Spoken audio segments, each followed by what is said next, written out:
ಇದೇ ಪ್ರಪ್ರಥಮ ಬಾರಿಗೆ ಒಬ್ಬ ಉದ್ಯಮಿಯ ಯಶೋಗಾಥೆಯನ್ನ ನಾನು ನಿಮ್ಮ ಮುಂದೆ ಇಡ್ತಾ ಇದ್ದೇನೆ.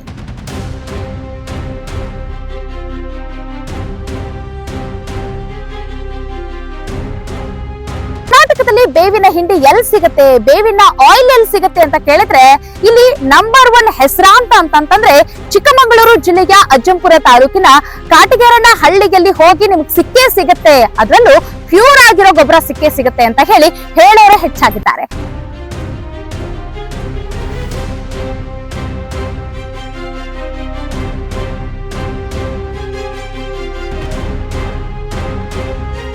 ಕೃಷಿ ಉತ್ಪನ್ನಗಳನ್ನ ಇವತ್ತು ಉತ್ಪಾದನೆಯನ್ನ ಮಾಡ್ತಾ ಉತ್ಪನ್ನದ ಕೇಂದ್ರವನ್ನ ತೆಗಿತಾ ಅತಿ ದೊಡ್ಡ ಫ್ಯಾಕ್ಟರಿಯನ್ನ ಹೊಂದಿದ್ದಾರೆ.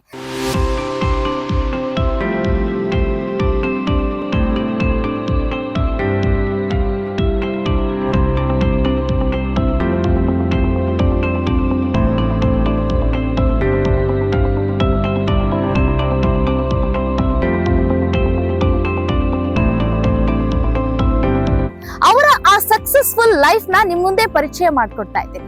ಹಣ ಮಾಡೋದು ಒಂದೇ ಯಶಸ್ಸಲ್ಲ, ಫ್ಯಾಮಿಲಿಯವರೇ ಖುಷಿಯಾಗಿಲ್ಲ ಅಂದ್ರೆ ಈ ಹಣಕ್ಕೆ ಬೆಲೆ ಇಲ್ಲ. ನೀವು ಚಿಕ್ಕಮಗಳೂರು ಡಿಸ್ಟಿಕ್ ಅವರ, ನಿಮ್ ಡಿಸ್ಟಿಕ್ ಅಲ್ಲಿ ಒಂದು ಒಳ್ಳೆ ಬೇವಿನ ಪುಡಿ ಫ್ಯಾಕ್ಟರಿ ಇದೆ, ಅಲ್ಲಿ ನಾನು ಬಂದಿದ್ದೆ ಅಂತ ಡಿಸ್ಟಿಕ್ ಗುರುತಿಸಿದ್ರು ಖುಷಿ ಆಯ್ತು ಕಣಯ್ಯ ಅಂತ ಅವ್ರು ಹೇಳೋದು. ಕಿಡ್ನಿ ಫೇಲ್ ಆಗಿ ನಮ್ಮ ತಂದೆ ತೀರ್ಕೊಳ್ತಾರೆ. ಕರೆಂಟ್ ಎಲ್ಲ ತಗೊಳಕ್ಕೆ ಮೋಟ್ರ್ ಅದೆಲ್ಲ ಪರ್ಚೇಸ್ ಮಾಡಕ್ ನನ್ನ ಹತ್ರ ಹಣ ಇರ್ಲಿಲ್ಲ. ಈ ಮೊದಲನೇ ದಿನ ಮನೆಗೆ ಬಂದ ತಕ್ಷಣ ನನ್ನ ಫ್ಯಾಕ್ಟರಿಗೆ ಬೆಂಕಿ ಹಾಕ್ಬಿಡ್ತಾರೆ. ಸಂಕಟ ಬಂದಾಗ ವೆಂಕಟರಮಣ, ಏನಪ್ಪಾ ಏನಾಯ್ತು ಹೇಳು, ಹನಿಮೂನ್ಗೆ ಹೋಗ್ಬೇಕು, ಒಂದು 10,000 ದುಡ್ಡು ಕೊಡು, ಬಹಳ ಎತ್ತರಕ್ಕೆ ಬೆಳಿತೀಯ ನೀನು ಅಂತ ಹೇಳ್ತೀವಿ. ನಾನು ಇಲ್ಲಿ 1.5 ವರ್ಷ ಹಗಲು ರಾತ್ರಿ ದುಡಿತೀನಿ. ಓನರ್ ತರನೂ ಇರಬೇಕು, ಇಲ್ಲಿ ಲೇಬರ್ ಇರ್ಬೇಕಲ್ಲ.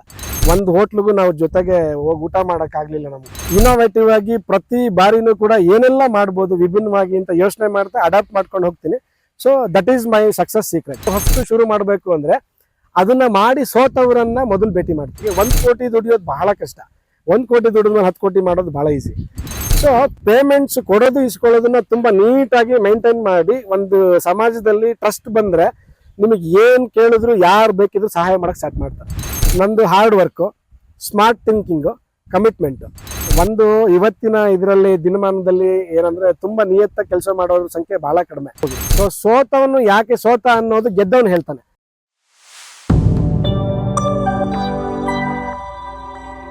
ನಮಸ್ಕಾರ ರೈತ ಬಾಂಧವರೇ, ಗುಡ್ ಮೈಂಡ್ಸ್ ಯೂಟ್ಯೂಬ್ ಚಾನಲ್ಗೆ ಸ್ವಾಗತ.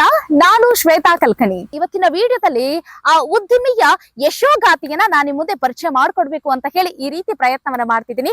ಬನ್ನಿ ಹಾಗಿದ್ರೆ ತಡ ಮಾಡದೆ ಅವರ ಸಕ್ಸಸ್ಫುಲ್ ಜೀವನ ಹೇಗಿದೆ ಅನ್ನೋದ್ರ ಬಗ್ಗೆ ಮಾತಾಡ್ತಾ ಹೋಗೋಣ. ಸರ್ ನಮಸ್ತೆ. ಸರ್ ಮೊದಲನೇದಾಗಿ ನಿಮ್ ಪರಿಚಯ ಮಾಡ್ಕೊಡಿ. ಮೊದಲನೇದಾಗಿ ನನ್ನ ಹೆಸರು ಶಿವಪ್ರಸಾದ್. ಈ Kaleshwara coir industry and organic ಮ್ಯಾನ್ಯೂರ್ಸ್ನ ಮಾಲೀಕ. ನಮ್ಮೂರು ಕಾಟಿಗಿನೆರೆ, ಚಿಕ್ಕಮಗಳೂರು ಜಿಲ್ಲೆ, ಅಜ್ಜಂಪುರ ತಾಲೂಕು. ನಾನಿರೋವಂಥದ್ದು ಅಜ್ಜಂಪುರದಲ್ಲಿ. ಈಗ ಬೇರೆ ಬೇರೆ ಆದಂತ ಬಿಸ್ನೆಸ್ ಗಳು ಇದ್ವು, ಅದ್ರಲ್ಲೂ ನೀವು ಏನು ದೊಡ್ಡ ವಯಸ್ಸಾದವ್ರು ಅಂತ ಏನಲ್ಲ, ಯುವಕರೇ. ಸೊ ನಿಮಗೆ ಈ ಕೃಷಿ ಬಗ್ಗೆ ಯಾಕೆ ಆಸಕ್ತಿ ಬಂತು? ರೈತರಿಗೆ ಸಾವಯವ ಉತ್ಪನ್ನಗಳನ್ನೇ ಕೊಡ್ಬೇಕು ಅಂತ ಹೇಳಿ ಯಾಕಿಂತಹ ಛಲ ಬಂತು? ಯಾಕಿಂತಹ ಕನಸು ಹುಟ್ಟು? ಮೊದಲಿಗೆ ನಮ್ಮ ಕಂಪನಿ ಹೆಸರು ನೀವು ಇವತ್ತಿಗೂ ನಾವು ಬದಲಾಯಿಸಿಲ್ಲ. Kaleshwara coir industry and organic manures ಅಂತಾನೆ ಇದೆ. ಮೊದಲಿಗೆ ನಾವು ಅಂದ್ರೆ ಕಾಯರ್ ಇಂಡಸ್ಟ್ರಿನ ಶುರು ಮಾಡಿದಂಥದ್ದು. ಬಂದಂತ ಏನು ಕಾಯರ್ ಪಿತ್ತನ್ನ ಏನ್ ಮಾಡೋದು, ಅಷ್ಟು ದೊಡ್ಡ ಪ್ರಮಾಣದಲ್ಲಿ ಬರ್ತಾ ಇದೆ ಅಂತ ಯೋಚನೆ ಮಾಡುವಾಗ ಕಾಯರ್ ಪಿತ್ತಲ್ಲಿ ಒಂದು ಆರ್ಗ್ಯಾನಿಕ್ ಮ್ಯಾನ್ಯೂರ್ನ ಮಾಡೋಣ ಅಂತ ಯೋಚನೆ ಮಾಡಿ ಸೊ ಆರ್ಗ್ಯಾನಿಕ್ ಮ್ಯಾನ್ಯೂರ್ಗೆ ಶಿಫ್ಟ್ ಆಗಿದ್ದು. ಆರ್ಗ್ಯಾನಿಕ್ ಮ್ಯಾನ್ಯೂರ್ ಹೋಗ್ತಾ ಹೋಗ್ತಾ ನೇಮ್ ಪೌಡರ್ಗೆ ಬಂದಿದ್ದಂಥದ್ದು. ಓಕೆ, ಅಂದ್ರೆ ನೀವು ಈಗ ಮನೆಯಲ್ಲಿ ಯಾರಾದ್ರೂ ಒಬ್ರು ಹಿರಿಯರು ಈ ತರದ ಕೆಲಸ ಮಾಡ್ಕೊಂಡು ಹೋಗ್ತಾ ಇರ್ತಾರೆ ಸರ್.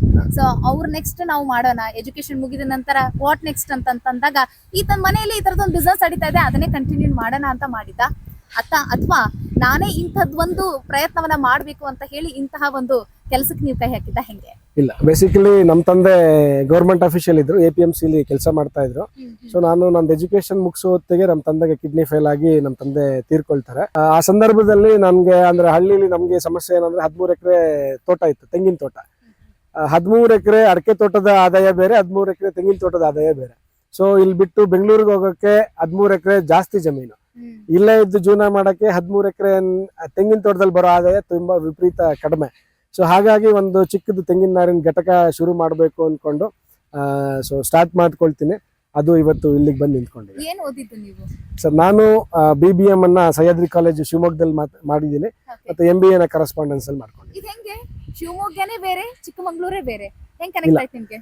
ನಾವೆಲ್ಲ ಓದಿದಂದ್ರೆ ನಮ್ಮ PU ಎಲ್ಲ ತುಮಕೂರಲ್ಲಿ ಮುಗಿಸ್ಕೊಂಡು ನಂತರ ಡಿಗ್ರಿಗೆ ನಾನು ಶಿವಮೊಗ್ಗಕ್ಕೆ ನಮ್ಗೆ ಹತ್ರ ಆಗತ್ತೆ ಅನ್ನೋ ಕಾರಣಕ್ಕೆ ಒಂದು ಕಾಮರ್ಸ್ ಬ್ಯಾಕ್ಗ್ರೌಂಡ್ ಇಲ್ಲಿ ಸುತ್ತಮುತ್ತ ಇರುವಾಗ ನಮ್ಗೆ ಆಪ್ಷನ್ ಇದ್ದಿದ್ದು ಅವತ್ತಿನ ಕಾಲಕ್ಕೆ ಒಂದು ಸ್ವಲ್ಪ ದೊಡ್ಡ ಕಾಲೇಜಿಗೆ ಸೇರ್ಕೋಬೇಕು ಅನ್ನೋದಾದ್ರೆ ಶಿವಮೊಗ್ಗ. ಅದು ಬಿಟ್ರೆ ನಮ್ಗೆ ಇನ್ನು ತುಮಕೂರು ಇತ್ತು, ದಾವಣಗೆರೆ ಇತ್ತು. ಸೊ ಹಾಗಾಗಿ ನಮ್ಗೆ ಶಿವಮೊಗ್ಗ ಹತ್ರ ಆಗತ್ತೆ ಅನ್ನೋ ಕಾರಣಕ್ಕೆ ಶಿವಮೊಗ್ಗಕ್ಕೆ ಸೇರ್ತೀವಿ. ವಿದ್ಯಾವಂತರಿದ್ದೀರಿ, ಆದ್ರೆ ಕೈಯಲ್ಲಿ ಇದ್ದಿದ್ದು ಮಾತ್ರ ಬರೀ 13 ಎಕರೆ ಜಮೀನು. ಆ ಜಮೀನು ಇಟ್ಕೊಂಡು ನಾವೇನು ಏನ್ ಮಾಡ್ಬೋದು ಅಂತಂತೇಳಿ ಯೋಚನೆ ಮಾಡ್ಕೊಂಡು ಕುತ್ಕೊಳ್ಳೋರ್ ಮಧ್ಯೆ ನೀವು ಇರೋದನ್ನ ನೀವು ಬಳಕೆಯನ್ನ ಮಾಡ್ಕೊಂಡಿದ್ದೀರಿ, ಮತ್ತೆ ಅದರಲ್ಲೇ ಏನೋ ಒಂದು ಕಂಡುಕೊಳ್ಳೋಣ ಅಂತ ಹೇಳಿ ಫ್ಯಾಕ್ಟರಿ ಅಂತ ಮಾಡಕ್ ಹೋದ್ರಿ.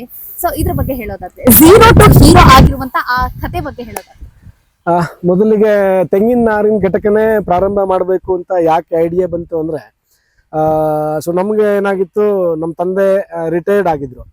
ಅವರಿಂದ ಬಂದಿದ್ದಂತ ಸ್ವಲ್ಪ ಪೆನ್ಷನ್ ಅಮೌಂಟ್ ಸ್ವಲ್ಪ ಇತ್ತು, ಒಂದು 10 ಲಕ್ಷ ಚಿಲ್ಲರೆ ಅಮೌಂಟ್ ಇತ್ತು. ಅದಾದ ನಂತರ ಸೊ ನಾವು ಏನಾದ್ರು ಇಲ್ಲಿ ಊರ್ ಬಿಟ್ಟು ಹೋಗೋದಕ್ಕೆ ಸೇಮ್ ನಾನು ಅವಾಗ ಏನ್ ಹೇಳಿದೆ ಆ ಪ್ರಾಬ್ಲಮ್ ಇತ್ತು. ನಮ್ಮ ತಂದೆ ಕಿಡ್ನಿ ಫೇಲ್ ಆಗಿ ಕಂಪ್ಲೀಟ್ ಆಗಿ ಹಾಸ್ಪಿಟಲೈಸ್ ಆಗ್ತಾರೆ. ನಂತರ ನಮ್ಗೆ ತುಂಬಾ ಕಷ್ಟ ಆಗುತ್ತೆ ಮನೆಯಲ್ಲಿ.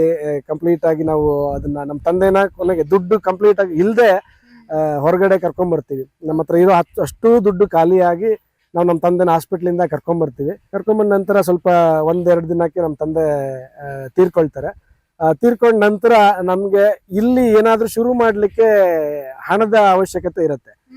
ಎಲ್ಲಿ ಯಾರ ಹತ್ರನಾದ್ರೂ ಏನಾದ್ರೂ ಮಾಡ್ಬೇಕು ಅಂತ ಕೇಳಿದ್ರೆ, ಬಳೆ ಅಂಗಡಿ ಇಟ್ಕೋ ಲಾಭ ಜಾಸ್ತಿ, ಪ್ಲಾಸ್ಟಿಕ್ ಅಂಗಡಿ ಇಟ್ಕೊಂಡ್ರೆ ತುಂಬಾ 50% ಮಾರ್ಜಿನ್ ಇದೆ, ಹೋಟ್ಲ್ ಇಟ್ಕೊಂಡ್ರೆ ಜಾಸ್ತಿ ಬರುತ್ತೆ, ಕಬ್ಬಣದ ಅಂಗಡಿ ಇಟ್ಕೋ, ಈ ತರದ್ದು ವಿಭಿನ್ನ ಅಭಿಪ್ರಾಯಗಳು ಹೇಳೋರು. ಬಟ್ ಎಲ್ಲದಕ್ಕೂ ದುಡ್ಡು ಬೇಕು, ಒಂದು ಬಳೆ ಅಂಗಡಿಗೂ ಹಣ ಬೇಕು, ಮತ್ತೊಂದಕ್ಕೂ ಹಣ ಬೇಕು.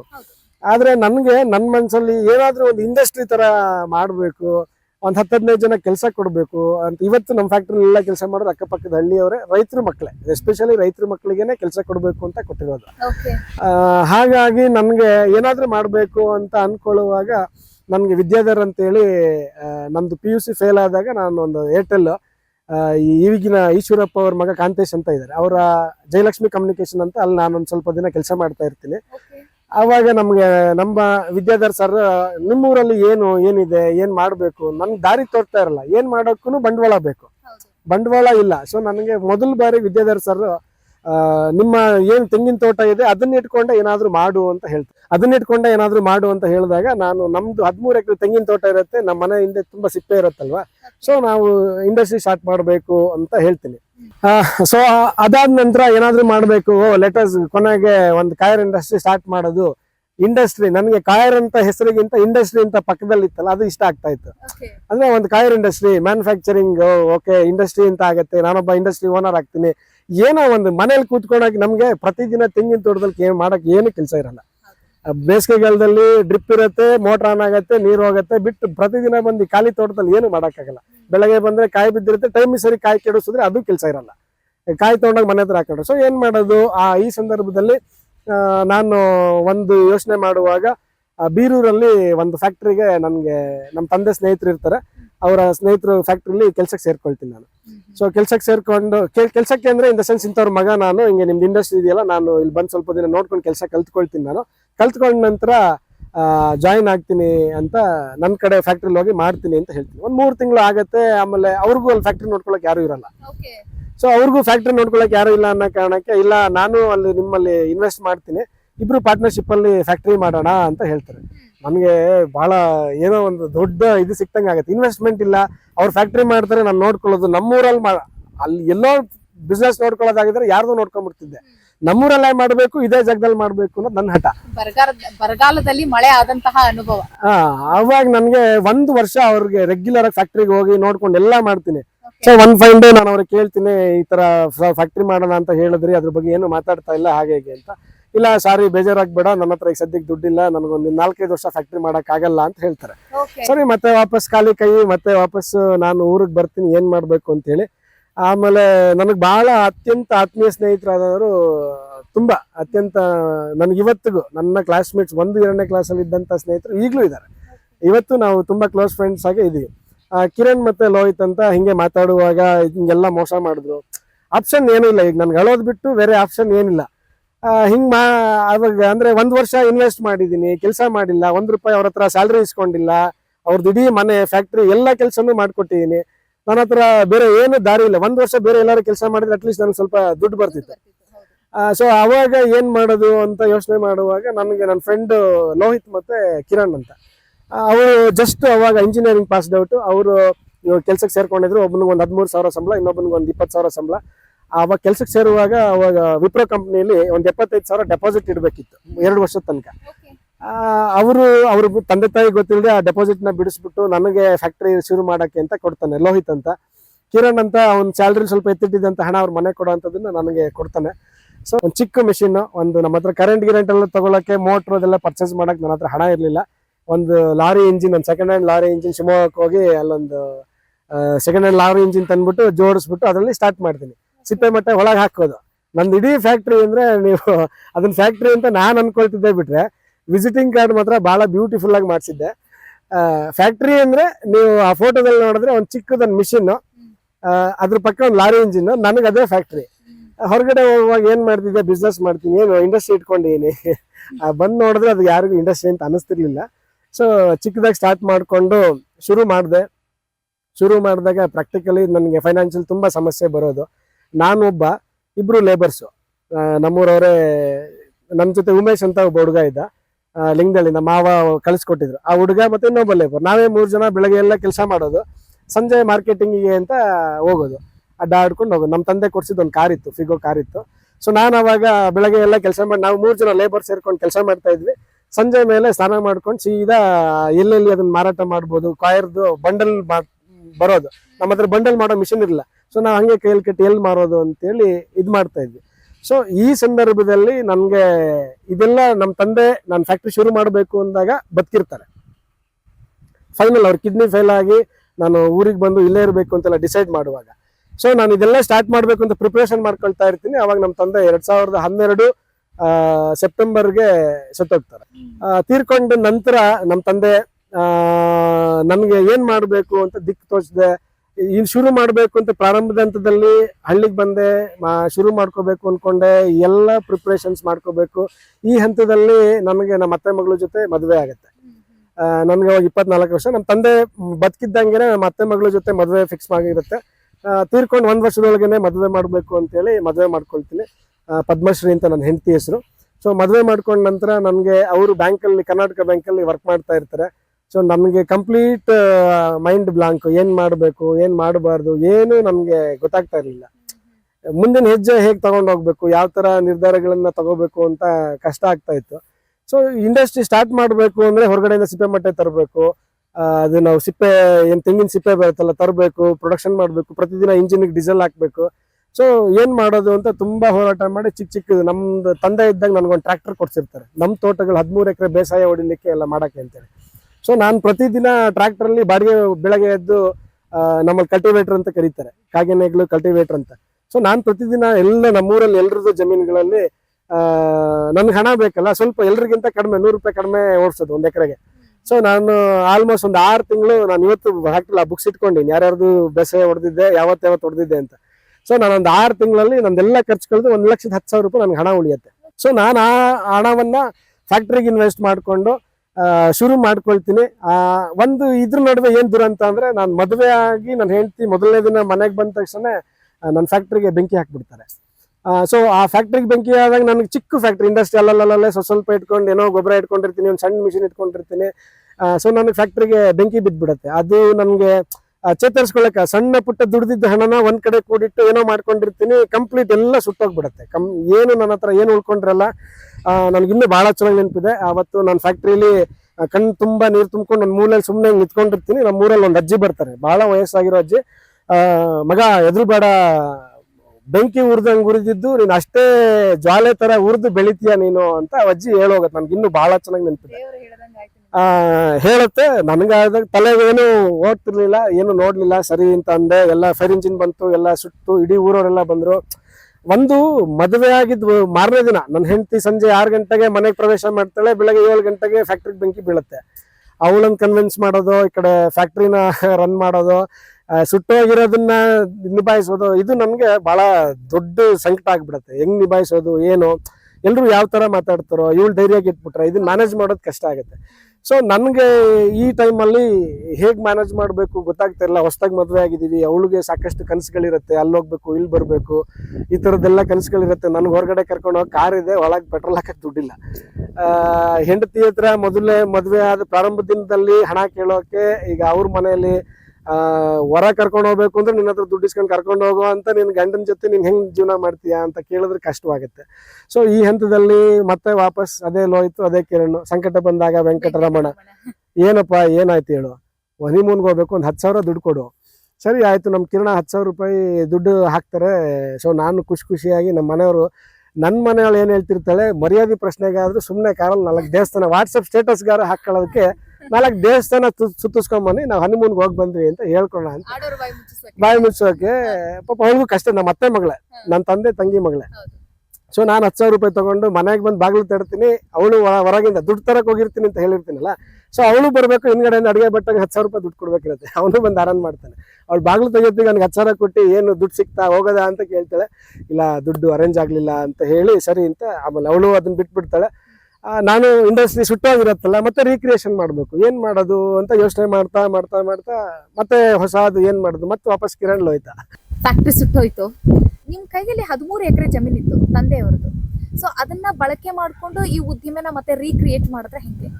ಇಲ್ಲ, 13 ಎಕರೆ ಜಮೀನ್ ಅಂದ್ರೆ ಇವತ್ತು ನೀವೇನು ನಾವು ಕೂತಿದ್ದೀವಿ, ನಮ್ದು ಇದು 3 ಎಕರೆ 14 ಗುಂಟೆ ಜಾಗ ಇತ್ತು. ಸೊ ತೆಂಗು ನಮ್ಗೆ ತಿಂಗಳಲ್ಲಿ 2 ತಿಂಗಳಿಗೆ ಒಂದ್ಸತಿ ತೆಂಗು ಬರುತ್ತೆ. ಅವಾಗೆಲ್ಲ 8 ರೂಪಾಯಿ 7 ರೂಪಾಯಿ ತೆಂಗಿನದು ಇದು. ಸೊ ಒಂದ್ಸತಿ ನನ್ಗೆ ತೆಂಗಿನ 2,000 ತೆಂಗಿನಕಾಯಿನೂ ಮಾರಿದ್ರೆ 16,000. ಅದರಲ್ಲಿ ಲಾಭ, ಒಡಕ, ಸೂಟು ಎಲ್ಲ ತೆಗೆದು ಉಳಿತಿದ್ದೆ 12-13 ಸಾವಿರ. ಸೊ ಮನೇಲಿ ನಮ್ಗೆ ಬೇಸಿಕ್ ಆಗಿ ನಮ್ಮ ತಂದೆ, ನಾನು ಒಬ್ಬನೇ ಮಗ ಅನ್ನೋ ಕಾರಣಕ್ಕೆ 3 ಜನ ಅಕ್ಕಂದ್ರು, ನಾನೊಬ್ಬ ಮಗ. ಸ್ವಲ್ಪ ಅಂದ್ರೆ ಚೆನ್ನಾಗಿ ನಾವು ನಡ್ಕೊಂಡ್ ಬಂದಂತ ಇದು, ನಾವು ಕಾರಲ್ಲೆಲ್ಲ ಓಡಾಡೋದಕ್ಕೆ ಡೀಸೆಲ್ ಮನೆ ರೇಷನ್ಗೆ ಕರೆಕ್ಟ್ ಆಗ್ತಾ ಇತ್ತು. ನಮ್ಮ ತಂದೆಗೆ ಒಂದು 6,000 ಪೆನ್ಷನ್ ಬರ್ತಿತ್ತು, ನಮ್ಮ ಚಿಕ್ಕಮ್ಮ ಬದುಕಿದ್ರು. ಸೊ ನಮಗೆ ಆ 6,000 ಪೆನ್ಷನ್ ಅಲ್ಲಿ ನಮ್ದು ಜೀವನ ನಡೆಸ್ಕೊಂಡು ಬರ್ತಿದ್ವಿ. ಹೆಂಡತಿ ಹತ್ರ ದುಡ್ಡು ಇಸ್ಕೊಳಕ್ ಮರ್ಯಾದೆ ಪ್ರಶ್ನೆ. ಈ ಸಂದರ್ಭದಲ್ಲಿ ನಮ್ಗೆ ಬಹಳ ಕಷ್ಟ ಆಗ್ತಾ ಇತ್ತು. ಫ್ಯಾಕ್ಟ್ರಿ ಕಡೆ ಗಮನ ಕೊಡಕ್ ಹೋದ್ರೆ ಹೆಂಡತಿ ಕಡೆ ಗಮನ ಕೊಡಕ್ ಹೋದ್ರೆ ಫ್ಯಾಕ್ಟ್ರಿ, ಇಲ್ಲಿ ಬಹಳ ಗೊಂದಲ ಆಗ್ತಾ ಇತ್ತು.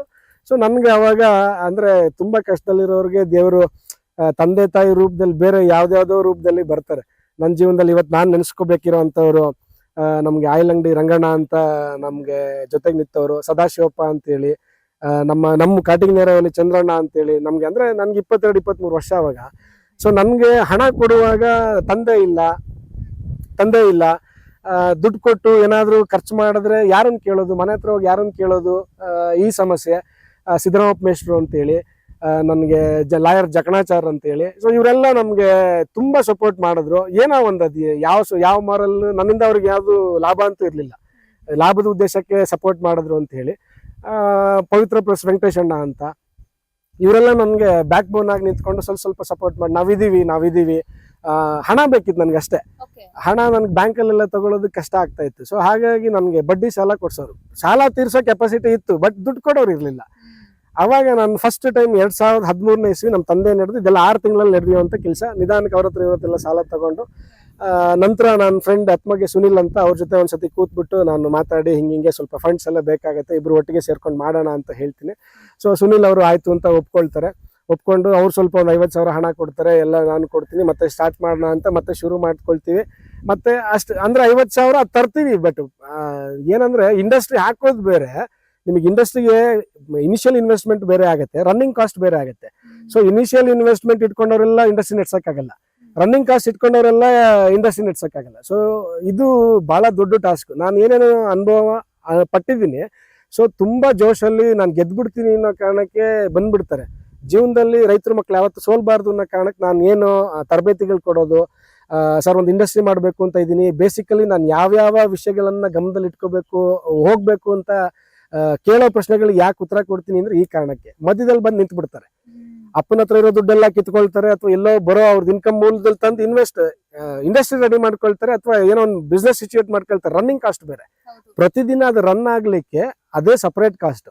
So running cost, initial investment, dead amount ಅಂತ ಬೇರೆ ಇರುತ್ತೆ. ಅಂದ್ರೆ ನೀವೇನೋ ರಾ ಮೆಟೀರಿಯಲ್ ತರ್ತೀರಾ, ಇಂಡಸ್ಟ್ರಿ ಸಿಚುಯೇಷನ್ ಬೇರೆ ನಮ್ದು.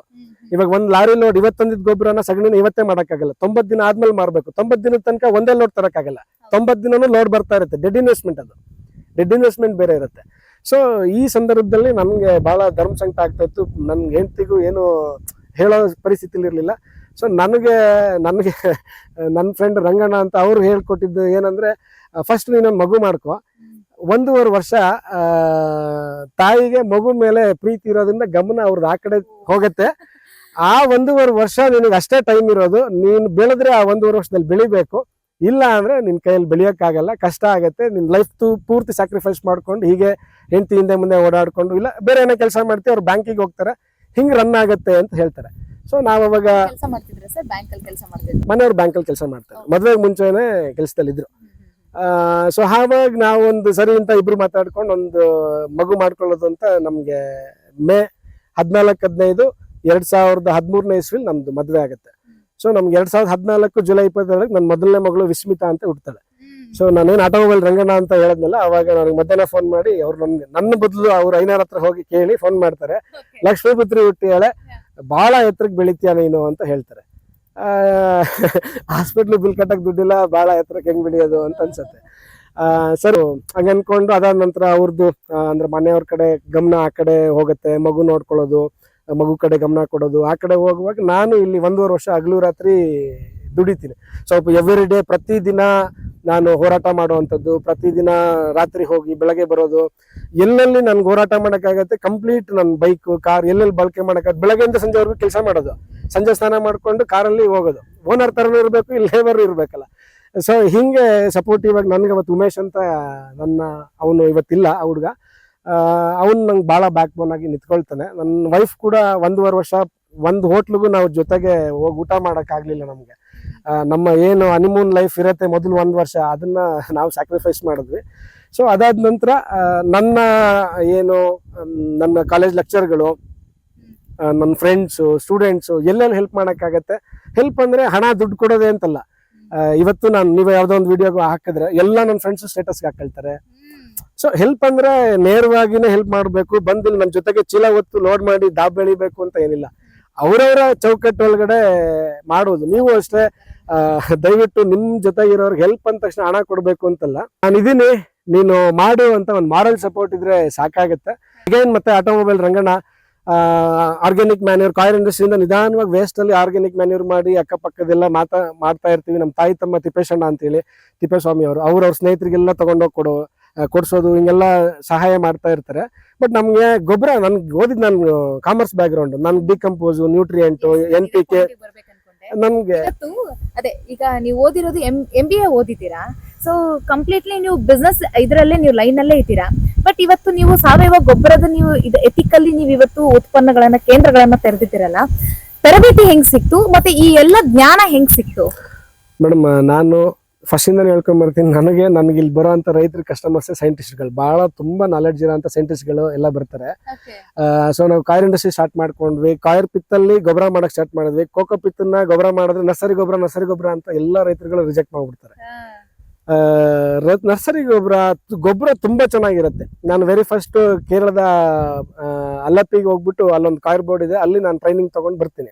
ಸೊ ಹೇಗೆಲ್ಲ ಗೊಬ್ಬರ ಮಾಡ್ಕೋಬೇಕು ಏನು ಅಂತ ಹೇಳಿ ಟ್ರೈನಿಂಗ್ ತಗೊಂಡು ಬರ್ತೀನಿ. ಅದಾದ ನಂತರ ನಾನು ಇಲ್ಲಿ ಶುರು ಮಾಡಿದಾಗ ಎಲ್ಲ ನರ್ಸರಿ ಗೊಬ್ಬರ ಅಂತ ನಮ್ಮನ್ನು ರಿಜೆಕ್ಟ್ ಮಾಡ್ಬಿಡ್ತಾರೆ. ನರ್ಸರಿ ಗೊಬ್ಬರ ನನಗೆ ಅರ್ಥ ಆಗ್ತಾ ಇಲ್ಲ ಏನು ಮಾಡೋದಂತ. ಸೊ ನಾನು ಟೆಕ್ನಿಕಲ್ ಗೈಡೆನ್ಸ್ ಇಲ್ಲದೆ ಏನು ಮಾಡೋಕ್ಕಾಗಲ್ಲ. ಯಾಕಂದ್ರೆ ನಾನು ಮಾತು ಚೆನ್ನಾಗಿ ಆಡಬಲ್ಲೆ ಅಥವಾ ಎದುರುಗಡೆ ಇರೋ ಮನುಷ್ಯನ ಕನ್ವಿನ್ಸ್ ಮಾಡಬಲ್ಲೆ ವಿನಃ ಅವನ ಮನಸ್ಸಲ್ಲಿ ಇದು ಚೆನ್ನಾಗಿದೆ ಅಂತ ಉಳ್ಸೋಕ್ಕಾಗಲ್ಲ. ನಾನು ಬೇಜಾರಾಗ್ತೀನಿ ಅಂತ 1 ಚೀಲ ತಗೋಬೋದು ಬಿಟ್ರೆ ಅವ್ನ ಮನಸ್ಪೂರ್ವಕವಾಗಿ ನಾನು ತಗೊಳ್ಳೇಬೇಕು ಅಂತ 10 ಚೀಲ ತಗೊಳಕ್ ನಾನು ಮಾಡೋಕ್ಕಾಗದೇ ಇಲ್ಲ ಅಂತ ಯೋಚನೆ ಮಾಡಿ, ಸೊ ಎಲ್ಲ ಯೂನಿವರ್ಸಿಟಿಗಳಲ್ಲಿ ಹೋಗೋದು, ಆರ್ಗ್ಯಾನಿಕ್ ಡಿಪಾರ್ಟ್ಮೆಂಟ್ ಸಪ್ರೇಟ್ ಇರುತ್ತೆ, ನಾನು ಹಿಂಗೆ ಮಾಡಬೇಕು ಅಂತಿದ್ದೀನಿ, ಎಲ್ಲ ಈ ಥರ ಆಗ್ತಾ ಇದೆ ಸಮಸ್ಯೆಗಳು ಅಂತ ಅವ್ರು ಒಂದೊಂದೇ ಸಜೆಷನ್ಸ್ ಕೊಡೋದು, ಒಂದೊಂದೇ ಐಡಿಯಾಗಳು, ಡಿಕಂಪೋಸು, ನ್ಯೂಟ್ರಿಯೆಂಟು, ಮೈಕ್ರೋನ್ಯೂಟ್ರಿಯೆಂಟು, ಮ್ಯಾಕ್ರೋನ್ಯೂಟ್ರಿಯೆಂಟು, ಬ್ಯಾಕ್ಟೀರಿಯಾ, ಫಂಗಸ್ಸು. ನಮ್ಮ PUಲಿ ಬ್ಯಾಕ್ಟೀರಿಯಾ, ಫಂಗಸ್, ನಮ್ಗೆ ಅಮೀಬಾ ಚಿತ್ರದಲ್ಲಿ ಬೋರ್ಡ್ ಅಲ್ಲಿ ಸ್ಕೆಚ್ ಅಲ್ಲಿ ನೋಡಿದ್ದೆ.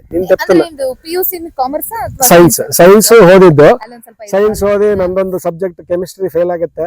ಅವಾಗ ನಿನಗೆ ಸೈನ್ಸ್ ಓದೋ ಯೋಗ್ಯತೆ ಇಲ್ಲ ಅಂತೇಳಿ ನಮ್ಮ ತಂದೆ ಕಾಮರ್ಸ್ ಅಲ್ಲಿ ಆರ್ಟ್ಸ್ ತಗೋ ಅಂತಾರೆ. ಸಹ್ಯಾದ್ರಿ ಕಾಲೇಜಲ್ಲಿ ಸೀಟ್ ಕೊಡೋಕು ಹಿಂದೆ ಮುಂದೆ ನೋಡಿ ಕೊನೆಗೆ ಅಡ್ಮಿಷನ್ ಕೊಡ್ತಾರೆ. ಸೊ ಅಲ್ಲಿಂದ ನಮ್ದು ಜರ್ನಿ ಸ್ಟಾರ್ಟ್ ಆಗುತ್ತೆ. ಅದಾದ್ಮೇಲೆ ಎಲ್ಲ ಯೂನಿವರ್ಸಿಟಿಗಳಿಗೆ ಹೋಗೋದು. ಈ ಹಂತದಲ್ಲಿ ನಾನು ಬೇರೆಯವ್ರಿಗೆ ಹೇಳೋದಕ್ಕೆ ಏನ್ ಇಷ್ಟಪಡ್ತೀನಿ ಅಂತಂದ್ರೆ, ನಿಜವಾಗ್ಲೂ ನಿಮ್ಮ ಎಫರ್ಟ್ ಪ್ರಾಮಾಣಿಕವಾಗಿದ್ರೆ, ಪ್ರಯತ್ನ ಪ್ರಾಮಾಣಿಕವಾಗಿದ್ರೆ, ಕೆಲವರೆಲ್ಲ ಹೇಳ್ತಾರಲ್ಲ ಮೇಡಮ್, ಗೌರ್ಮೆಂಟ್ ಆಫೀಸಲ್ಲಿ ಯಾವನು ರೆಸ್ಪಾನ್ಸ್ ಮಾಡಲ್ಲ, ಗತ್ತು ದೌಲತ್ತು ಬಿಸಾಕ್ತಾರೆ, ಮುಖ ನೋಡಿ ಮಾತಾಡ್ಸಲ್ಲ, ಅಷ್ಟೊತ್ತಿಗೆ ಬಾ ಅಂತ. ಎಲ್ರು ಕೆಟ್ಟವ್ರಿರಲ್ಲ. ಯಾರೋ ಆಫೀಸಲ್ಲಿ ಯಾರೋ ಒಬ್ಬ ರೂಢಾಗಿ ನಡ್ಕೊಳ್ತಾನೆ ಅಂತ ಇಡೀ ಗೌರ್ಮೆಂಟ್ ಆಫೀಸರ್ಸ್ ಎಲ್ಲ ಮನುಷ್ಯರಲ್ಲ ಅಂತ ಏನಲ್ಲ. ಸೊ ನಮ್ಮ ಪ್ರಾಮಾಣಿಕತೆ ಅವಶ್ಯಕತೆ ನಿಜವಾಗ್ಲೂ ಇದ್ರೆ ನಮ್ಮನ್ನ ಎಲ್ರು ಗಮನಿಸ್ತಾ ಇರ್ತಾರೆ. ಆ ಮನುಷ್ಯನಿಗೆ ನಿಜವಾಗ್ಲೂ ಅದ ಅವಶ್ಯಕತೆ ಇದೆ ಅಂದಾಗ ಯಾರೊಬ್ರು ಬಾಯಲ್ಲಿ ಯಾಕೆ ಏನು ಕರೆದು ಮಾತಾಡ್ಸಕ್ ಸ್ಟಾರ್ಟ್ ಮಾಡ್ತಾರೆ, ಅವ್ನಿಗೆ ಹೆಲ್ಪ್ ಮಾಡಕ್ ಸ್ಟಾರ್ಟ್ ಮಾಡ್ತಾರೆ, ಮಾರಲ್ ಸಪೋರ್ಟ್ ಮಾಡಕ್ ಸ್ಟಾರ್ಟ್ ಮಾಡ್ತಾರೆ. ಸೊ ನಿಮ್ಗೆ ಸಪೋರ್ಟ್ ಅಂದ್ರೆ ಬಸ್ ಚಾರ್ಜ್ ಕೊಟ್ಟು ಜೊತೆಗೆ ಬರ್ಬೇಕು ಅಂತಿಲ್ಲ, ನಂಬರ್ ತಗೋ, ಇವ್ರಿಗೆ ಫೋನ್ ಮಾಡು, ನಾನು ಹೇಳ್ದೆ ಅಂತ ಹೇಳೋ ಕೆಲಸ ಆಗುತ್ತೆ. ಸೊ ಈ ತರದ್ದು ಸಪೋರ್ಟ್ಸ್ ಎಲ್ಲ ಸಿಗ್ತಾ ಹೋಯ್ತು, ನನ್ಗೆ ನಿಧಾನವಾಗಿ ಸಪೋರ್ಟ್ ಸಿಗ್ತಾ ಹೋಯ್ತು. ಸೊ ನೀವು ಏನಾದ್ರೂ ಮಾಡ್ಬೇಕು ಅಂದಾಗ ಅಂದ್ರೆ ನೀವು ಈ ಕೃಷಿ ಕೇಂದ್ರಗಳಲ್ಲಿ ವಿಜ್ಞಾನಿಗಳನ್ನ ಸಂಪರ್ಕ ಮಾಡೋದು, ಡಿಪಾರ್ಟ್ಮೆಂಟ್ ಅಲ್ಲಿ ಇರೋನ್ನ ಸಂಪರ್ಕ ಮಾಡೋದು, ಮಾತಾಡ್ಸೋದು, ಆ ತರದ್ದೆಲ್ಲ ಮಾತಾಡೋಂಥದ್ದು. ತರಬೇತಿ ಅಂತ ಏನ್ ಇರ್ತಿಲ್ಲ ಮೇಡಮ್, ಕ್ಯಾಶುವಲ್ ಆಗಿ ಅವ್ರು ಫ್ರೀ ಇರೋ ಟೈಮ್ ನೋಡ್ಕೊಂಡು ಮಾತಾಡ್ಸೋಂಥದ್ದು, ಇದನ್ನ ನೋಡ್ತಾ ಇದ್ವಿ. ನನ್ಗೆ ಹೋಗ್ತಾ ಬರ್ತಾ ನನ್ಗೊಂದು ನಾಲೆಡ್ಜ್ ಡೆವಲಪ್ ಆಗ್ತಾ ಹೋಯ್ತು. ಅಂದ್ರೆ ಆರ್ಗ್ಯಾನಿಕ್ ಮ್ಯಾನ್ಯೂರ್ ಅಂದ್ರೆ ಏನು, ಕೆಮಿಕಲ್ ಫರ್ಟಿಲೈಸರ್ ಅಂದ್ರೆ ಏನು, ಬಯೋ ಫರ್ಟಿಲೈಸರ್ ಅಂದ್ರೆ ಏನು, ಯಾವ ಹಂತದಲ್ಲಿ ನಾವು ಇದನ್ನ ಮ್ಯಾನುಫ್ಯಾಕ್ಚರ್ ಮಾಡುವಾಗ ಏನೇನು ಲಿಮಿಟೇಷನ್ಸ್ ನ ಇಟ್ಕೋಬೇಕಾಗತ್ತೆ, ಯಾವ್ಯಾವ ಮ್ಯಾನುಫ್ಯಾಕ್ಚರಿಂಗ್ ಲೈಸೆನ್ಸ್ ತಗೋಬೇಕಾಗತ್ತೆ. ಸೊ ಇದೆಲ್ಲದನ್ನು ಗಮನದಲ್ಲಿ ಇಟ್ಕೊಂಡು ಸ್ಟಾರ್ಟ್ ರನ್ ಮಾಡ್ತಾ ಹೋಗ್ತೀನಿ. ಇದೆಲ್ಲ ನಾನು ಹೇಳಿದ್ದು ಒಂದೊಂದು 2 ತಿಂಗಳ ಕತೆ. ಸೊ ನಾನು ಮಗಳು ಹುಟ್ಟಿದ ಮೇಲೆ ಮತ್ತೆ ವಾಪಸ್ ಮನೆಯವರು ಬ್ಯಾಂಕ್ ವರ್ಕ್ ಮಾಡ್ತಾ ಇರ್ತಾರೆ, ಮಗು ನೋಡ್ಕೊಂಡು ಕೆಲಸ ಮಾಡ್ತಾ ಇರ್ತಾರೆ. ಸೊ ನಾನು ಆ ಟೈಮಲ್ಲಿ ತುಂಬಾ ವೇಗವಾಗಿ ಫ್ಯಾಕ್ಟ್ರಿನ ಮೂವ್ ಮಾಡ್ಕೊಳ್ತೀನಿ. ಈ ಮಧ್ಯದಲ್ಲಿ ನನ್ಗೆ ನಮ್ಮೂರಲ್ಲಿ ಎಲ್ಲ ಸೇರ್ಕೊಂಡು ರಾಜಕೀಯಕ್ಕೆ ನಿಲ್ಲಿಸ್ಬಿಡ್ತಾರೆ. 2015 ಜೂನ್ ತಿಂಗಳಲ್ಲಿ ಮೇ ತಿಂಗಳಲ್ಲಿ ರಾಜಕೀಯನು ಗೆದ್ಬಿಡ್ತೀನಿ. ಜೂನ್ ತಿಂಗಳಲ್ಲಿ ಗ್ರಾಮ ಪಂಚಾಯತಿ ಅಧ್ಯಕ್ಷನೂ ಆಗ್ಬಿಡ್ತೀನಿ. ನನ್ಗೆ ಅವಾಗ 25 ವರ್ಷ. ಸೊ ನನ್ಗೆ ಇಲ್ಲಿ 3 ಜವಾಬ್ದಾರಿ. ಅವಾಗ ಗ್ರಾಮ ಪಂಚಾಯತಿಲಿ ಅಂದ್ರೆ ತುಂಬಾ ಚಿಕ್ಕವರು ಬೇರೆ ಬೇರೆ MLA ಆಗಿರೋರು ಇದ್ದಾರೆ, MP ಆಗಿರೋರು ಇದ್ದಾರೆ, ಎಲ್ಲ ಇದ್ದಾರೆ. ಗ್ರಾಮ ಪಂಚಾಯತಿ ಅಧ್ಯಕ್ಷ ಆಗಿದ್ದು ನಮ್ಮ ದಕ್ಷಿಣ ಕರ್ನಾಟಕದಲ್ಲಿ 25ನೇ ವರ್ಷಕ್ಕೆ ಇತಿಹಾಸದಲ್ಲಿ ನಾನು ಮೊದಲು. ಸೊ ನನ್ಗೆ ಇಲ್ಲಿ ಆರ್ಗ್ಯಾನಿಕ್ ಮ್ಯಾನ್ಯೂರ್ ಇಂಡಸ್ಟ್ರಿ ಚೆನ್ನಾಗಿ ಕ್ಲಿಕ್ ಆಗ್ತಾ ಇದೆ, ಸ್ಟಾರ್ಟ್ ಆಗ್ತಾ ಇದೆ. ನನ್ನ ಸ್ಟ್ರಾಟಜಿಗಳು ಉಪಯೋಗಿಸ್ಕೊಂಡು ಇದೆಲ್ಲ ಮಾಡ್ಬೋದು ಅಂತೇಳಿ ಸ್ಟಾರ್ಟ್ ಮಾಡ್ತಾ ಇದ್ದೀನಿ. ಈ ಕಡೆ ಮನೆಯವರು ಮಗು ಕಡೂರಲ್ಲಿ ಇರ್ತಾರೆ. ಇದ್ರ ನಡುವೆ ಗ್ರಾಮ ಪಂಚಾಯತಿ ಅಧ್ಯಕ್ಷ ಆಗ್ಬಿಡ್ತೀನಿ. ರಾಜಕೀಯ, ಫ್ಯಾಕ್ಟ್ರಿ, ಫ್ಯಾಮಿಲಿ, ಸೊ ಮೂರನ್ನು ಒಟ್ಟೊಟ್ಟಿಗೆ ತಗೊಂಡು ಹೋಗ್ಬೇಕು. ಇದ್ರ ನಡುವೆ ವೇಗವಾಗಿ ಬೆಳಿಬೇಕು ಅನ್ನೋ ಕಾರಣಕ್ಕೆ ತುಂಬಾ ಕಡೆ ಇನ್ವಾಲ್ವ್ ಆಗ್ಬಿಡ್ತೀನಿ. RSS ಒಂದು ಶಾಖೆಗಳಿಗೆ ವಿಸಿಟ್ ಮಾಡೋದು, ಯಾವ್ದೋ ಒಂದು ಕೃಷಿ ಸಮಾರಂಭಗಳಿಗೆ, ಯಾರ್ದೋ ಇನ್ನೊಂದು, ಪ್ರತಿಯೊಬ್ರು ಯಾರ್ಯಾರು ಕೃಷಿ ಸಾವಯವ ಅಂತ ಕೇಳತ್ತೋ ಅಲ್ಲಿ ಹೋಗಿ ಇನ್ವಾಲ್ವ್ ಆಗೋದು. ಯಂಗ್ಸ್ಟರ್ ಇರ್ತೀನಿ, ತುಂಬಾ ಆಕ್ಟಿವ್ ಆಗಿರ್ತೀನಿ ಅನ್ನೋ ಕಾರಣಕ್ಕೆ ಜವಾಬ್ದಾರಿಗಳು ಕೊಡೋರು ಮಾಡೋದು. ಸೊ ಬೆಳಿತಾ ನನಗೆ ಫ್ರೀ ಇದ್ದಾಗ ಮಾಡ್ಕೊಂಡು ಹೋಗ್ತಾ ಇದ್ದೆ. ಬೆಳಿತಾ ಜವಾಬ್ದಾರಿಗಳು ಜಾಸ್ತಿ ಆಗ್ತಾ ಹೋದಾಗೆ ನನಗೆ ಮ್ಯಾನೇಜ್ ಮಾಡೋದು ಕಷ್ಟ ಆಯ್ತು. ಸೊ ಒಂದೊಂದೇ ಕಟ್ ಮಾಡ್ಕೊಂಡು ನನಗೇನು ಮೈನ್ ಬೇಕು ಅದನ್ನ ಮಾಡ್ಕೊಂಡು ಬಂದೆ. ಸೊ ಮತ್ತೆ ಗ್ರಾಮ ಪಂಚಾಯತಿ ಅಧ್ಯಕ್ಷ ಆದಾಗ ನಮ್ದು ಫುಲ್ ಹೈಪಿಗೆ ಹೋಗ್ತಾ ಇದ್ದಿದ್ದು ಬಿಸ್ನೆಸ್ ಮತ್ತೆ ಡೌನ್ ಆಗ್ತಾ ಬರೋಕ್ ಸ್ಟಾರ್ಟ್ ಆಯ್ತು. ಕಾನ್ಸಂಟ್ರೇಷನ್ ಅಂದ್ರೆ ನಮ್ಗೆ ಏನಾಗ್ತಾ ಇತ್ತು, 25 ವರ್ಷಕ್ಕೆ ನಾನು ಆಫೀಸ್ಗಳಲ್ಲಿ ನಮಸ್ಕಾರ ಅಂತಿದ್ದವರೆಲ್ಲ ನನಗ್ ನಮಸ್ಕಾರ ಅನ್ನಕ್ ಸ್ಟಾರ್ಟ್ ಮಾಡ್ಬಿಟ್ರು. ಅದು ಒಂಥರ ಫೀಲ್, ಅದು ಗೊತ್ತಲ್ಲ, ಏನೋ ಆ ರಾಜ ಮರ್ಯಾದೆ. 25 ವರ್ಷ ಅಧ್ಯಕ್ಷ ನಮಸ್ಕಾರ, ಅಧ್ಯಕ್ಷ ಬಂದಿದೆ ಚೇರ್ ಬಿಡು, ಸೀಟ್ ಒರ್ಸೋದು, ಏನೋ ಒಂಥರ ಅಕ್ಕಪಕ್ಕದಲ್ಲಿ. ಈಗ ಅಂದ್ರೆ ಅದು ತಪ್ಪು ಅಂತಲ್ಲ, ಆ ಪೊಸಿಷನ್ಗೆ ಶಿವಪ್ರಸಾದ್ಗೆಲ್ಲ ಅದು ಬೆಲೆ, ಗ್ರಾಮ ಪಂಚಾಯತಿ ಅಧ್ಯಕ್ಷನಿಗೆ. ಸೊ ಅದೆಲ್ಲ ನನಗೆ ಏನೋ ಒಂಥರ ಮತ್ತು ಆ ಫೀಲ್ ಖುಷಿ ಕೊಡೋದು, ಏನೋ ಒಂಥರ ಅನ್ಸೋದು. ಬಟ್ ನನಗೆ 1 ವರ್ಷದಷ್ಟೊತ್ತಿಗೆ ರಿಯಾಲಿಟಿ ಗೊತ್ತಾಯ್ತು, ಇದು ಶಾಶ್ವತ ಅಲ್ಲ, ಇದೆಲ್ಲ ಕಷ್ಟ ಆಗುತ್ತೆ ಅಂತ. ಸೊ ನಾನು 2 ವರ್ಷ ಗ್ರಾಮ ಪಂಚಾಯತಿ ಅಧ್ಯಕ್ಷ ಆದ್ಮೇಲೆ ರಾಜೀನಾಮೆ ಕೊಡ್ತೀನಿ. ನಾನು ಗ್ರಾಮ ಪಂಚಾಯತಿ ಅಧ್ಯಕ್ಷ ಇದ್ದಾಗ ಕಾರ್ ಬರುವಾಗ ಎಲ್ಲ ಅಲರ್ಟ್ ಆಗಿ ನಿಂತ್ಕೊಳ್ತಿರೋರು, ನಾನು ರಾಜೀನಾಮೆ ಕೊಟ್ಟು ಇನ್ನೂ ಅಕ್ಸೆಪ್ಟ್ ಆಗಿಲ್ಲ.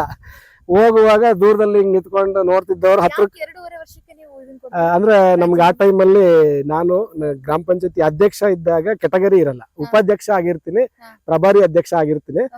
ಸೊ ಆ ಟೈಮಲ್ಲಿ ಇನ್ನೊಬ್ರಿಗೆ ಬಿಟ್ಕೊಡ್ಬೇಕು ಅಂತ ಎಲ್ರು ಕೇಳ್ತಾರೆ. ಬಟ್ ನನ್ಗೆ ಬಿಸ್ನೆಸ್ ಡೌನ್ ಆಗ್ತಿರುವಾಗ ರೈಟ್ ಡಿಸಿಷನ್ ತಗೋಬೇಕು ಅಂತ ನಾನು ತುಂಬಾ ಕೂತು ಯೋಚನೆ ಮಾಡಿ, ಇಲ್ಲ ನಾನು ರಾಜಕೀಯದಿಂದ ಹೊರಗೆ ಬರ್ಬೇಕು ಅಂತ ಯೋಚನೆ ಮಾಡ್ಕೊಂಡು ಇಮಿಡಿಯೇಟ್ ಆಗಿ ಡಿಸಿಷನ್ ತಗೊಳ್ತೀನಿ. ಸೊ ಡಿಸಿಷನ್ ತಗೊಂಡ ನಂತರ ನನಗೆ ತುಂಬಾ ರಾಜಕೀಯನ ಬೇಡ ಅಂತ ಅಸಹ್ಯ ಅನ್ಸಿದ್ದು ಯಾವಾಗ ಅಂದ್ರೆ, ಮೊದಲನೇ ದಿನ ಹೋದಾಗ ರಾಜ ಮರ್ಯಾದೆ ಗೌರವಕ್ಕೂ ರಾಜೀನಾಮೆ ಇಲ್ಲಿ ಬಂದು ನಮ್ಮ ಆಫೀಸಲ್ಲಿ ಸೈನ್ ಮಾಡಿಸ್ಕೊಂಡ್ರು ಅಷ್ಟೇ, ಇನ್ನು ತಗೊಂಡು ಹೋಗಿಲ್ಲ. ಸೈನ್ ಅಧ್ಯಕ್ಷರು ರಾಜೀನಾಮೆ ಕೊಟ್ಟಿದಾರಂತೆ. ಅವಾಗ ಮಧ್ಯಾಹ್ನ ಕೆಲವು ಸೈನ್ ಮಾಡೋದಿತ್ತು, ಚೆಕ್ಗಳಿಗೆ ಸೈನ್ ಮಾಡಕ್ಕೆ ಅಂತ ಹೋದಾಗ ರಾಜೀನಾಮೆ ಕೊಟ್ಟಿದ್ದೀನಿ, ಇನ್ನು ಅಂಗೀಕಾರ ಆಗಿಲ್ಲ.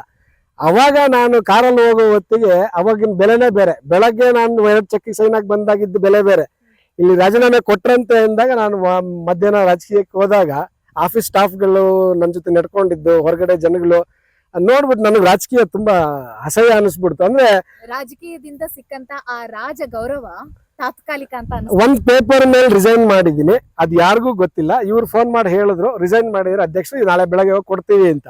ಅಷ್ಟೇ, ಕೊಟ್ಟಿಲ್ಲ, ಅಂಗೀಕಾರ ಆಗಿಲ್ಲ, ನನ್ ಕೆಳಗಿಳಿಸಿಲ್ಲ. ಬಟ್ ಕೊಟ್ಟಿದ್ದಾರೆ ಅನ್ನೋದಕ್ಕೇನೆ ಗೌರವ ಬೆಲೆ ಕಡಿಮೆ.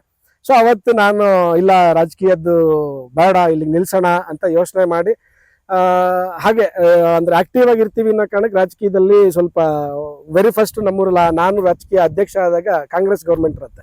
ಸೊ ಅವತ್ತಿನ ಗೌರ್ಮೆಂಟ್ ಅಲ್ಲಿ ನಾನು ಶಾಸಕರ ಹತ್ರ ಹೋಗಿ ಆಕ್ಟಿವ್ ಆಗಿ ಪಾರ್ಟಿಸಿಪೇಟ್ ಮಾಡಬೇಕು ಅಂತ ಒಳಗೆ ಹೋದಾಗ ನಮ್ಮ ಜಾತಿ ಕಾರಣಕ್ಕೋ ಯಾವುದೋ ಬೇರೆ ಕಾರಣಕ್ಕೆ ನನ್ನನ್ನು ಅವರು ಅಕ್ಸೆಪ್ಟ್ ಮಾಡ್ಕೊಳ್ಳಲ್ಲ. ಸೊ ನಾನು ಆಯ್ತು ಅಂತ ಸುಮ್ಮನೆ ಆಗ್ತೀನಿ. ತದನಂತರ ನಾನು ಬಿಜೆಪಿಲಿ ಆಕ್ಟಿವ್ ಆಗಿ ಗುರುತಿಸ್ಕೊಳಕ್ ಶುರು ಮಾಡ್ಕೊಳ್ತೀನಿ. ಅವತ್ತು ನನಗೆ ಅವತ್ತಿನ ಅವ್ರ ಪೀರಿಯಡ್ ಮುಗಿದ ನಂತರ ಸುರೇಶ್ ಅಣ್ಣ ಅಂತೇಳಿ DS ಸುರೇಶ್ ಅಂತೇಳಿ MLA ಆಗ್ತಾರೆ. ಸೊ ಅವರು ನನಗೆ ಸಾಕಷ್ಟು ಸಪೋರ್ಟ್ ಮಾಡ್ತಾರೆ. ನಮ್ಮ ಫ್ಯಾಕ್ಟ್ರಿಗೆ ರಸ್ತೆ ಇರಲ್ಲ, ನಮ್ಮ ಫ್ಯಾಕ್ಟ್ರಿಗೆ ರಸ್ತೆ ಮಾಡಿಸ್ಕೊಳ್ತೀನಿ. ಸೊ ಈ ಕಡೆಯಿಂದ ಓಡಾಡೋಕೆ ಎಲ್ಲ ಊರವ್ರಿಗೂ ಹೆಲ್ಪ್ ಆಗುತ್ತೆ. ಸೊ ಸಾಕಷ್ಟು ಹೆಲ್ಪ್ಗಳು ಅಂದ್ರೆ ಮಾರಲ್ ಸಪೋರ್ಟ್. ಇಡೀ ಊರಿಗೆ ರಸ್ತೆ ಹಾಕೊಡೋದ್ರ ಜೊತೆ ನನ್ನ ಫ್ಯಾಕ್ಟ್ರಿಗೆ ಒಂದು ರಸ್ತೆ ಆಯ್ತು. ಒಂದು ಸಂಸ್ಥೆಗೆ ಒಂದು ರಸ್ತೆ ಆದ್ರೆ ಅದ್ರ ಬೆಲೆ ಗೌರವನೇ ಬೇರೆ. ರಸ್ತೆ, ಕರೆಂಟು, ನೀರು ಬಹಳ ಇಂಪಾರ್ಟೆಂಟ್ ಆಗುತ್ತೆ ಮ್ಯಾನುಫ್ಯಾಕ್ಚರಿಂಗ್ ಇಂಡಸ್ಟ್ರಿಗಳಿಗೆ. ಸೊ ಬೇಸಿಕ್ ನೀಡ್ಸ್ ಫುಲ್ಫಿಲ್ ಆದ ತಕ್ಷಣ ಆ ಸ್ಪೀಡೇ ಬೇರೆ. ರೋಡ್ ಆದ ತಕ್ಷಣ ನಮ್ಮ ಫ್ಯಾಕ್ಟ್ರಿ ಬೆಳೆದಿದ್ದ ಸ್ಪೀಡೇ ಬೇರೆ. ಸೊ ನಾನು ನಂದು ರಾಜಕೀಯದ್ದು ನಿಧಾನವಾಗಿ ಸ್ಲೋ ಮಾಡ್ಕೊಂಡು ಬರ್ತೀನಿ. ನನ್ನ ವೈಫ್ ಕೂಡ ಸಜೆಸ್ಟ್ ಮಾಡ್ತಾರೆ, ಬೇಡ ರಾಜಕೀಯದ್ದು ಏನು ಈಗ ರಾಜಕೀಯಕ್ಕೆ ಯಾಕೆ ಹೋಗ್ಬೇಕು? ಮೊದಲನೇ ಪ್ರಶ್ನೆ, ಹಣ ಮಾಡಬೇಕು, ಹೆಸರು ಮಾಡಬೇಕು, ಎರಡೇ ಕಾರಣಕ್ಕೆ ರಾಜಕೀಯಕ್ಕೆ ಹೋಗ್ಬೇಕು. ಅದ್ ಬಿಟ್ಟು ಬೇರೆ ನಮಸ್ಕಾರ ಸರ್ ಅನ್ನೋದನ್ನ ನಾನು ನೋಡ್ಬಿಟ್ಟೆ. ಅದಕ್ಕೆ ಅಧಿಕಾರ ಇದ್ದಾಗ ನಮಸ್ಕಾರ, ಅಧಿಕಾರ ಇಲ್ದಾಗ ನಮಸ್ಕಾರ ಇಲ್ಲ.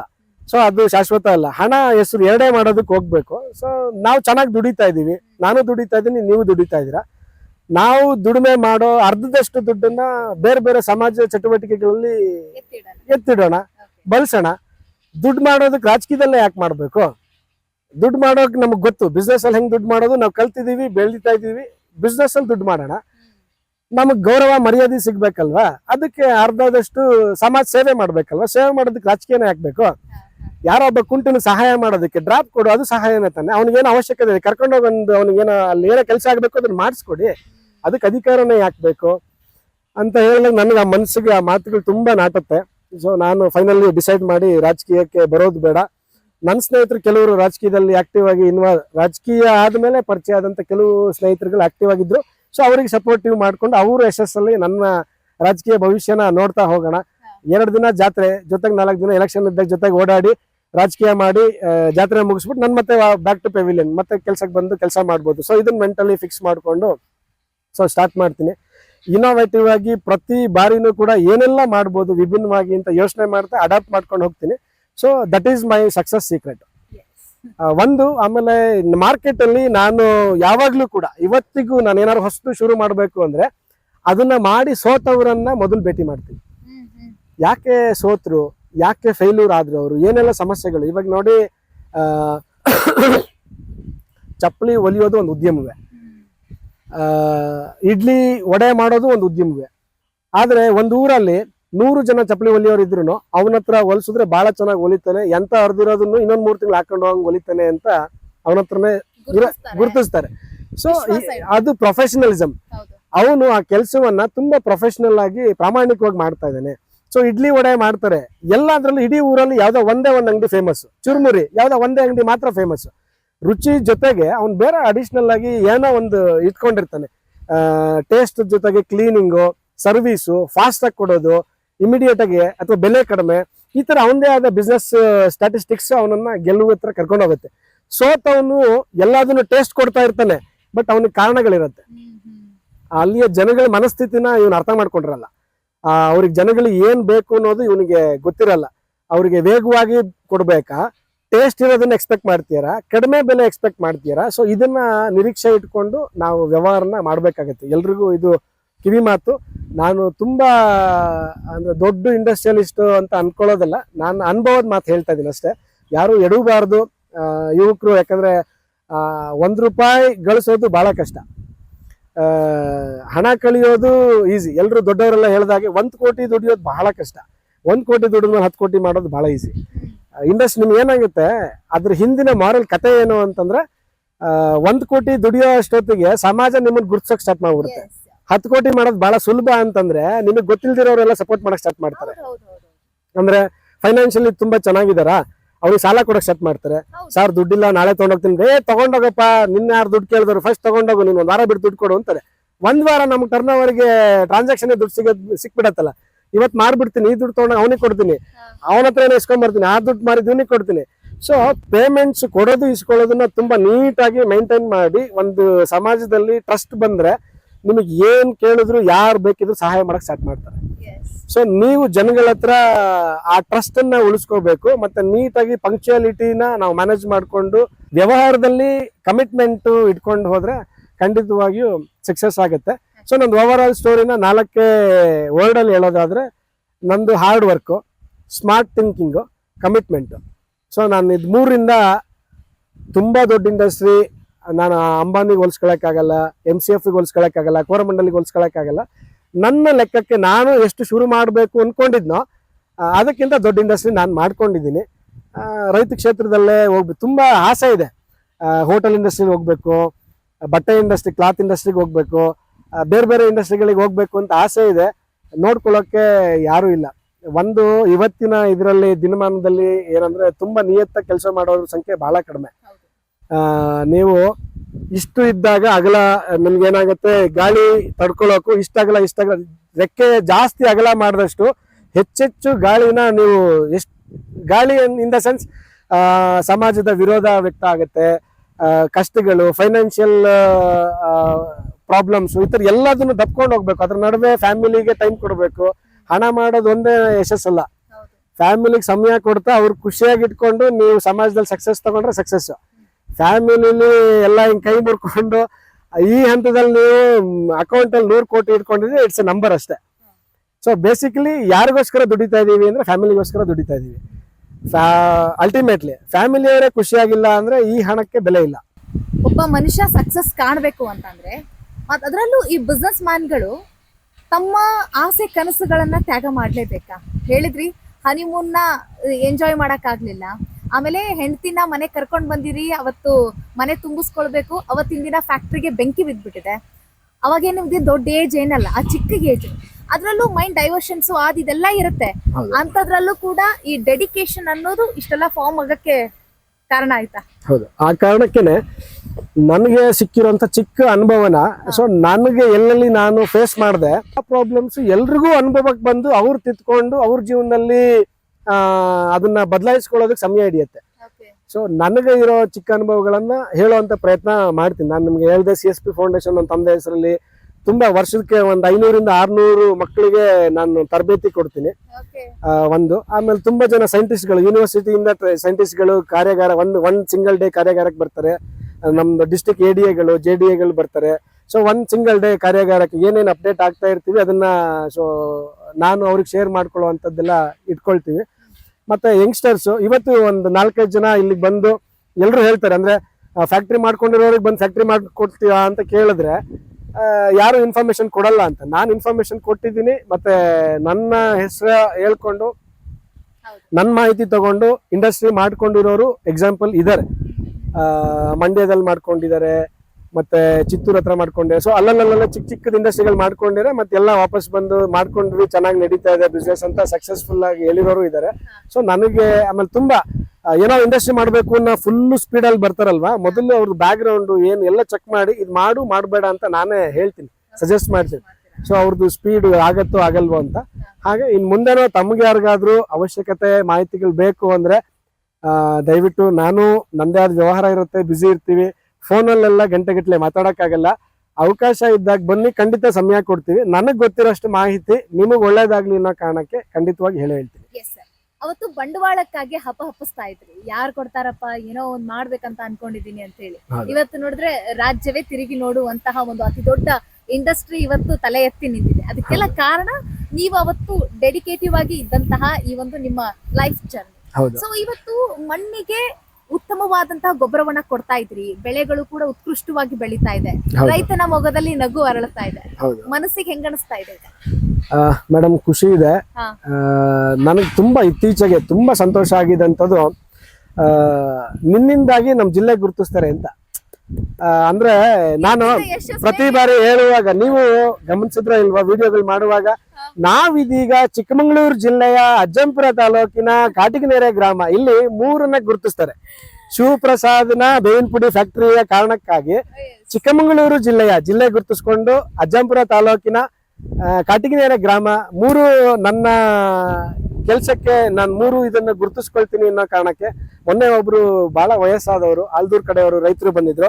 ಅವರು ಈ ಕೋಲಾರ ಆ ಭಾಗದಲ್ಲಿ ಯಾವ್ದೋ ಕೆಲ್ಸಕ್ಕೆ ಹೋದಾಗ ನಿಮ್ದು ಯಾವ ಊರು? ಚಿಕ್ಕಮಗಳೂರು ಹತ್ರ ಹಳ್ಳಿ. ಯಾವ ಚಿಕ್ಕಮಗಳೂರು ಡಿಸ್ಟಿಕ್? ಸರ್ ನಿಮ್ ಡಿಸ್ಟಿಕ್ ಅಲ್ಲಿ ಒಂದು ಬೇವಿನ ಪುಡಿ ಫ್ಯಾಕ್ಟರಿ ಇದೆಯಲ್ಲ ಸರ್, ಬಂದಿದ್ದೆ ನಾನು.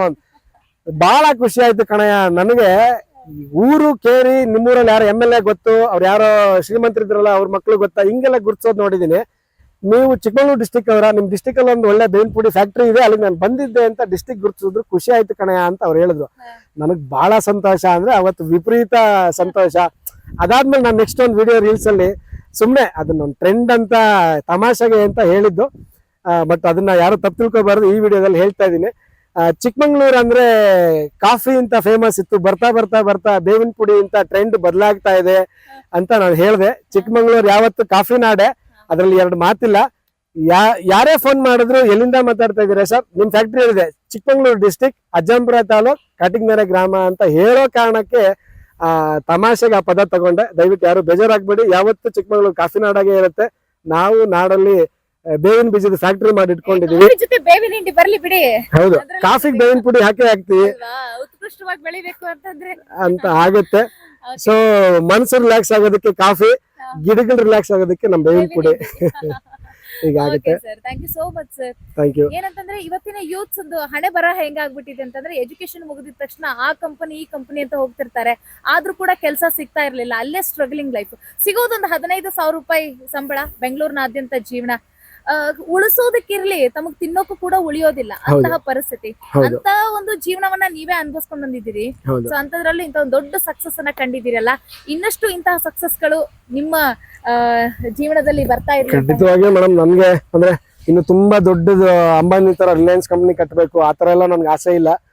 ನನಗೆ ಇರೋವಂಥದ್ದು ಇರೋ ಫ್ಯಾಕ್ಟ್ರಿನ ನೀಟಾಗಿ ಸೊಫಿಸ್ಟಿಕೇಟೆಡ್ ಆಗಿ ನಡೆಸ್ಕೊಂಡು ಹೋಗ್ಬೇಕು. ನನ್ನ ಕುಟುಂಬದವರು, ನನ್ನ ಮೇಡಮ್ ಲೇಬರ್ಸ್ ಒಂದು 20 ಜನ ಇದ್ದಾರೆ, ಎಂಪ್ಲಾಯೀಸ್ ಒಂದು 15 ಜನ ಇದ್ದಾರೆ. ಕಮಿಷನ್ ಬೇಸಿಸ್ ಅಂದ್ರೆ ನಾವೇನ್ ಸ್ಯಾಲ್ರಿ ಕೊಡಲ್ಲ, ಕಮಿಷನ್ ಬೇಸಿಸ್ಗೆ ಕೆಲಸ ಮಾಡ್ತಾರೆ ಎಂಪ್ಲಾಯೀಸ್. ಅಲ್ಲಲ್ಲೇ ಕೆಲವು ರೈತರುಗಳೇ ಕಮಿಷನ್ ಬೇಸಿಸ್ ಕೆಲಸ ಮಾಡೋದ್ರೆ ರೈತರು ಅವರು ತಗೊಂಡಿರ್ತಾರೆ, ಅಕ್ಕಪಕ್ಕದವ್ರಿಗೆಲ್ಲ ಕೊಡಿಸ್ತಾರೆ. ಅವ್ರಿಗೆ ಒಂದ್ ಸ್ವಲ್ಪ ಅಂದ್ರೆ ಅವ್ರದ್ದು ಉಚಿತವಾಗಿ ಕೊಡಿ, ಇಲ್ಲೆಲ್ಲ ಕೊಡಿಸ್ತೀನಿ, ನನ್ಗೆ ಸ್ವಲ್ಪ ಉಚಿತವಾಗಿ ಕೊಡಿ. ನೋಡಿ, ಸ್ಯಾಲ್ರಿಗೆ ಅಂತ ಇಂತಿಷ್ಟಕ್ಕೆ ಸೀಮಿತ ಮಾಡ್ಬಿಟ್ರೆ ಮನುಷ್ಯನ ಗ್ರೋತ್ ಇರೋದಿಲ್ಲ. ಹೌದು, ಈ ತರದ್ದು ಒಂದು ಮಾಡಿದ್ರೆ ಸೊ ಅದೆಲ್ಲ ಆ ತರ ಸ್ವಲ್ಪ ಜನ ಇಟ್ಕೊಂಡಿದೀನಿ. ಆದಷ್ಟು 99% ನಾನು ನೇರವಾಗಿ ರೈತರಿಗೆ ಗ್ರಾಹಕರನ್ನ ಕನೆಕ್ಟ್ ಮಾಡ್ಕೊಳ್ಳೋದಕ್ಕೆ ಪ್ರಯತ್ನ ಮಾಡಿದೀನಿ ಕೂಡ, ಅದ್ರಲ್ಲಿ ಯಶಸ್ವಿ ಆಗಿದ್ದೀನಿ ಕೂಡ. ಕೊನೆಯದಾಗಿ ನಮ್ಮ ಯೂತ್ಸ್ ಗೆ ಏನ್ ಹೇಳ್ತೀರಿ? ನಾನು ಯಂಗ್ಸ್ಟರ್ಸ್ಗೆ ಏನಂದ್ರೆ ಬಹಳ ವೇಗವಾಗಿ ನಿರ್ಧಾರಗಳನ್ನ ತಗೊಳ್ಳೋದು ಬೇಡ. ಯಾವುದೇ ವ್ಯವಹಾರವನ್ನ ನಾವು ಮಾಡ್ತೀವಿ ಅಥವಾ ವ್ಯಾಪಾರ ಮಾಡ್ತೀವಿ ಅಥವಾ ನಾನೊಂದು ವೃತ್ತಿಗೆ ಹೋಗ್ತಾ ಇದ್ದೀನಿ ಇಂದಾಗ ಕೂಲಂಕುಷವಾಗಿ ಆಲೋಚನೆ ಮಾಡಿ, ಮೊದಲು ಸೋತವ್ರನ್ನ ಪಟ್ಟಿ ಮಾಡಿ, ಎಲ್ಲರ ಹತ್ರನ ಪರೀಕ್ಷೆ ಮಾಡಿ, ಅವ್ರ ಹತ್ರ ಮಾತಾಡಿ. ಯಾರೋ ರೆಸ್ಪಾನ್ಸ್ ಮಾಡಲ್ಲ ಅಂತ, ಒಬ್ಬ ರೆಸ್ಪಾನ್ಸ್ ಮಾಡಿಲ್ಲ ಅಂತ ಇನ್ನು 9 ಜನನ ರೆಸ್ಪಾನ್ಸ್ ಮಾಡಲ್ಲ ಅಂತ ನೀವೇ ಡಿಸೈಡ್ ಮಾಡ್ಬಿಡಿ. ಹೋಗಿ ಸೋತವನು ಯಾಕೆ ಸೋತ ಅನ್ನೋದು ಗೆದ್ದವನು ಹೇಳ್ತಾನೆ. ಮೊದಲೇ ಗೆದ್ದವನು ಹೇಳಿದ್ರೆ ನೀವು ಇರೋ ಜೋಶ್ಗೂ ಗೆದ್ದಿರೋನ್ ಜೋಶ್ಗೂ 2 ಮಿಕ್ಸ್ ಆಗಿ ನಾನು ಗೆದ್ದೇ ಬಿಟ್ಟೆ ಅಂತ ಶುರು ಮಾಡ್ಬಿಡ್ತೀರಾ. ಸೊ ಮೊದಲು ಶುರು ಮಾಡೋಕ್ ಮುಂಚೆ ಸೋತವನ ಹತ್ರ ಹೋಗಿ, ನಂತರ ಗೆದ್ದವನ ಹತ್ರ ಹೋಗಿ, ಆಮೇಲೆ ಶುರು ಮಾಡಿ. ತಮಗೆ ನಂದ ಬೇವಿನ ಪುಡಿ ಸಾವಯವ ಗೊಬ್ಬರದ್ದೇ ಇಂಡಸ್ಟ್ರಿ ಅಲ್ಲ, ಯಾವುದೇ ಇಂಡಸ್ಟ್ರಿಗಳು ಅಥವಾ ಯಾವುದೇ ವ್ಯಾಪಾರ ಉದ್ಯಮಿ ಮಾಡೋಕ್ಕೂ ನನಗ್ ಗೊತ್ತಿರೋ ನಾಲೆಡ್ಜ್ ಅನ್ನ, ನನಗ್ ಗೊತ್ತಿರೋ ಅನುಭವನ ಯಾವಾಗ ಬೇಕಿರೋ ಶೇರ್ ಮಾಡ್ಕೊಳ್ತೀನಿ. ತಮಗೆ ಬಿಡುವಿದ್ರೆ ನೇರವಾಗಿ ಬಂದು ಭೇಟಿ ಮಾಡಿ.